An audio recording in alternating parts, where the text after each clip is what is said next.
Hello class, good morning. So today let's talk about solving problems involving proportions. So the first one is direct proportion. When you say direct proportion, the two quantities are said to be direct proportion if both of them increases or decreases together if the constant of variation k is then the ratio of a to b or ab is equal to a, or it means that in this proportion, if the term is increasing, the other term is increasing as well. If the term is decreasing, the other term is decreasing as well. So that is the significant or the characteristic of direct proportion.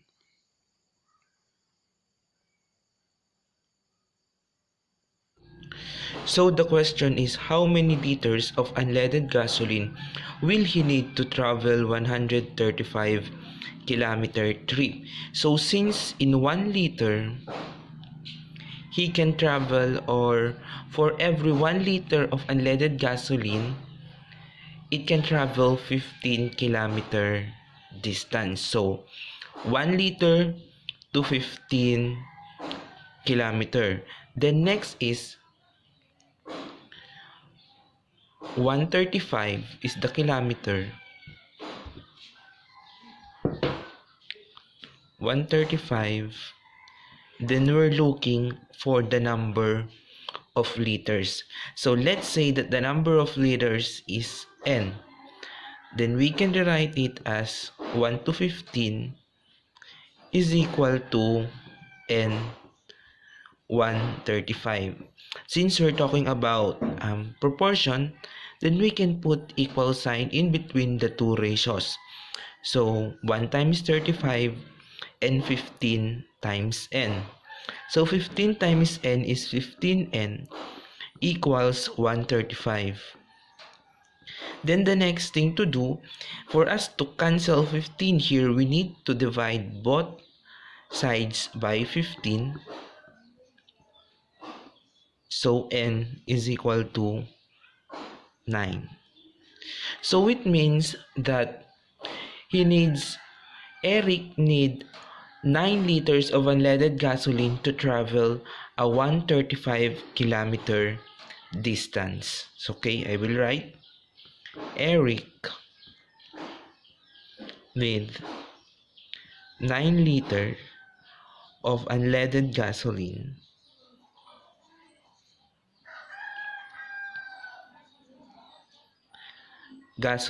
to travel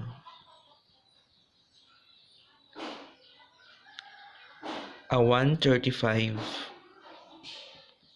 kilometer distance.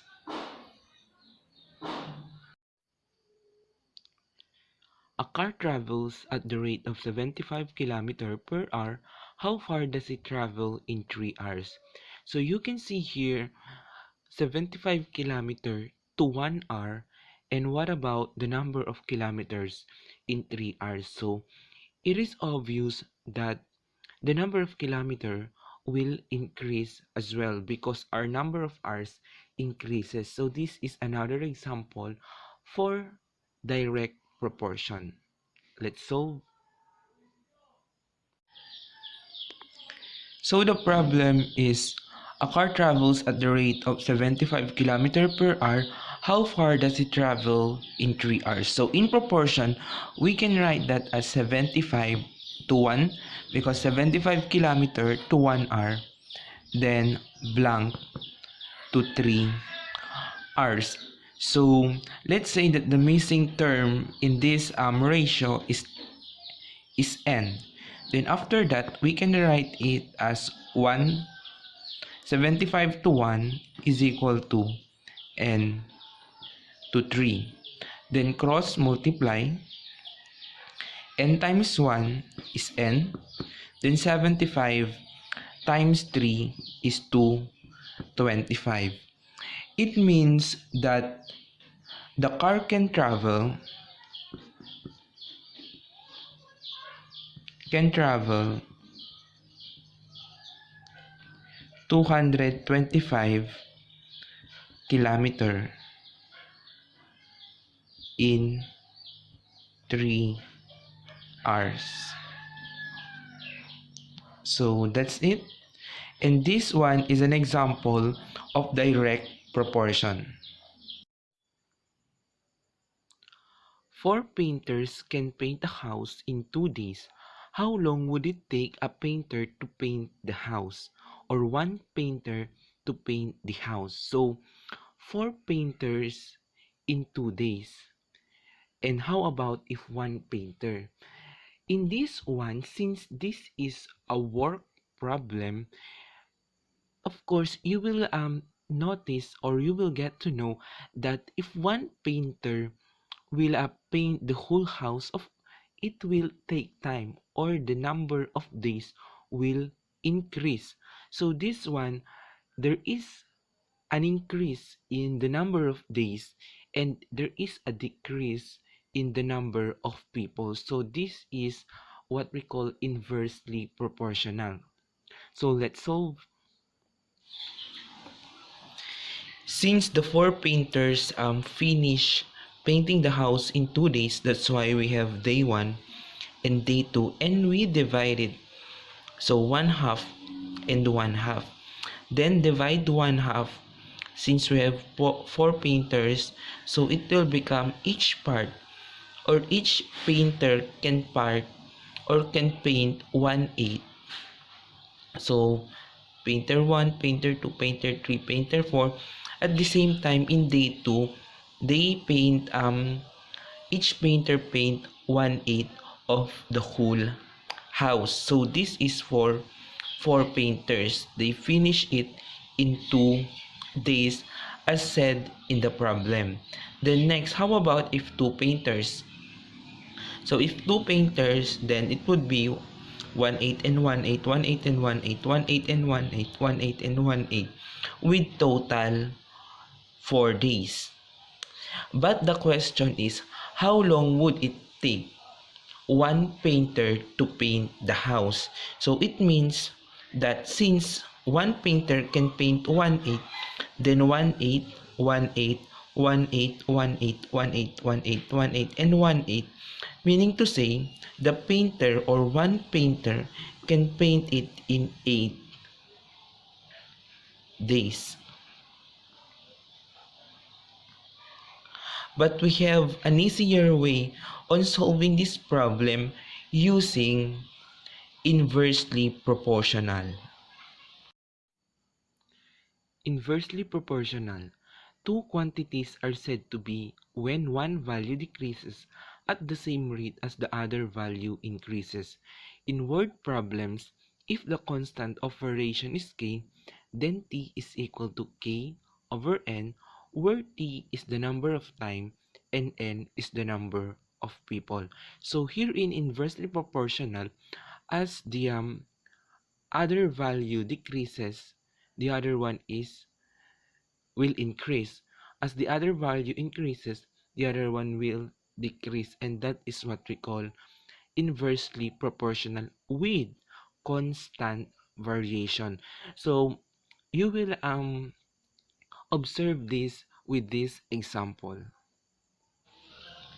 So this table is a good example of inversely proportional.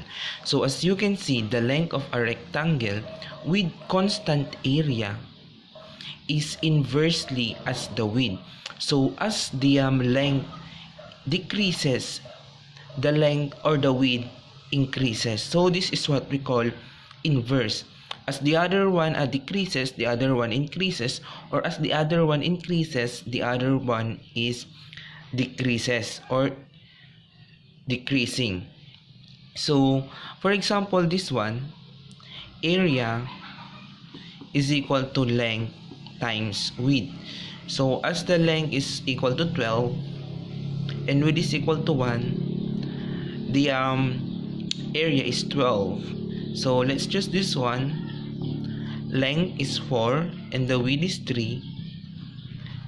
Length times width, the area is 12. So this shows the length and the width of a rectangle with constant area, which is 12, are inversely proportional. Suppose that 20 men can build a house in 6 days. How long would it take 40 men to build a house? So, since 20 men can build a house in 6 days, we have here the formula for time in the inversely proportional. T for time, K is for the constant variation, and N is for the number of people. So since we have here 20 men can build a house in 6 days, we're going to use this 20 men and 6 days as 20 men for N and 6 days for time to get the constant variation. So our time is 6 days equals K, which is the constant variation, and N is the number for people for 20. So after that, just multiply. You can put 1 here, then cross multiply. K is equal to 6 times 20 is 120. Meaning to say our constant variation is 120. So when you multiply 20 times 6, the answer is 120. And when you multiply 40 to the number of days, the answer must be 120 as well. So that is the use of constant variation, just like in the area a while ago. The constant variation there is 12, which is the area of the rectangle. So since we get the constant variation, let's use again the formula. T is equal to K over N. Now we are looking for the time of 40 women or 40 men to build a house. So T is equal to the constant variation, which is 120, and 40 men. So T is equal to 3.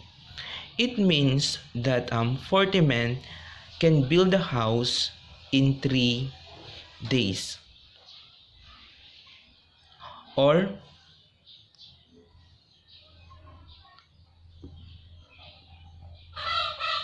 it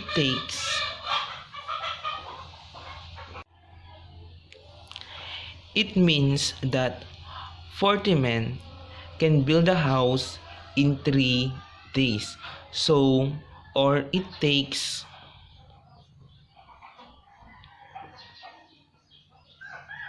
3 days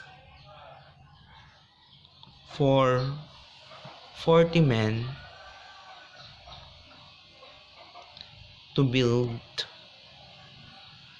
a house. So the next example is divide 54 in the ratio 1 to 2 to 3.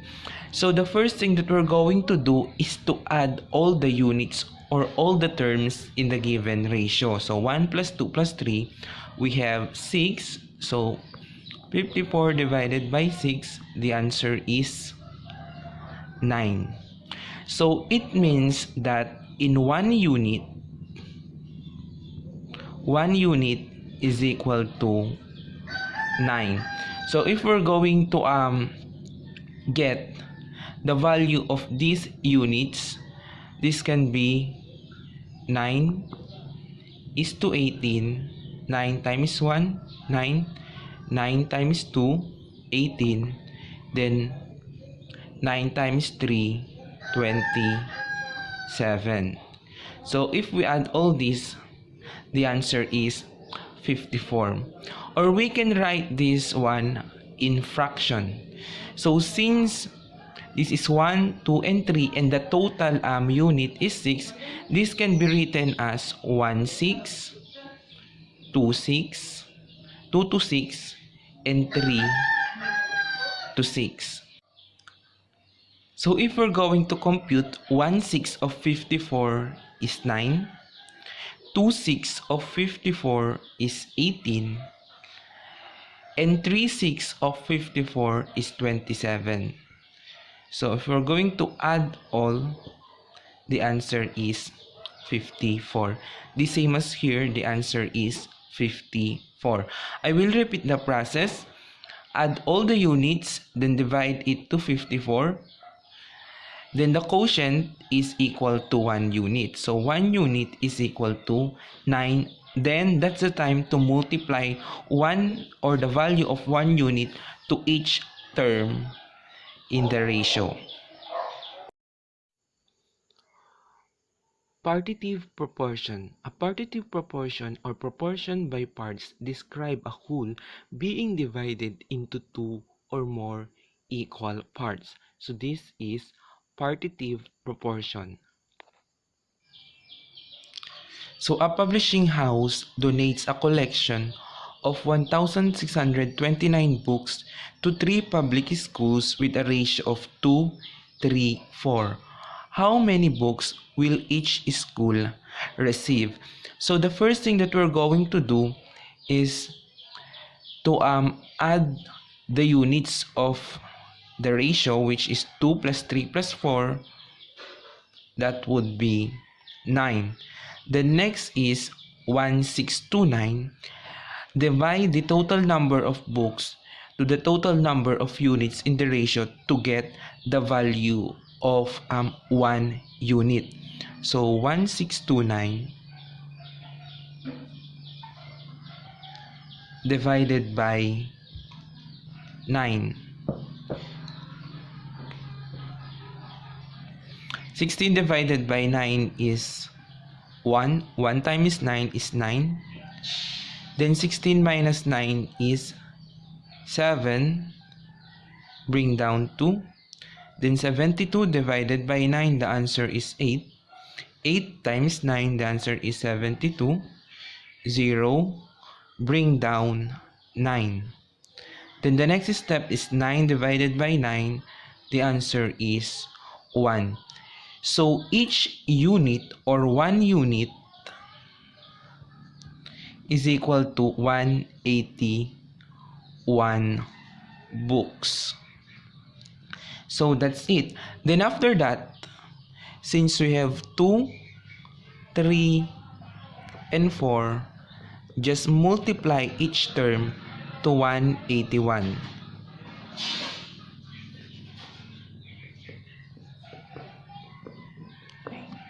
So if we're going to get the answer, 2 times 181, the answer is 362. 3 times 181, the answer is 543. And 4 times 181, the answer is 724. So, okay?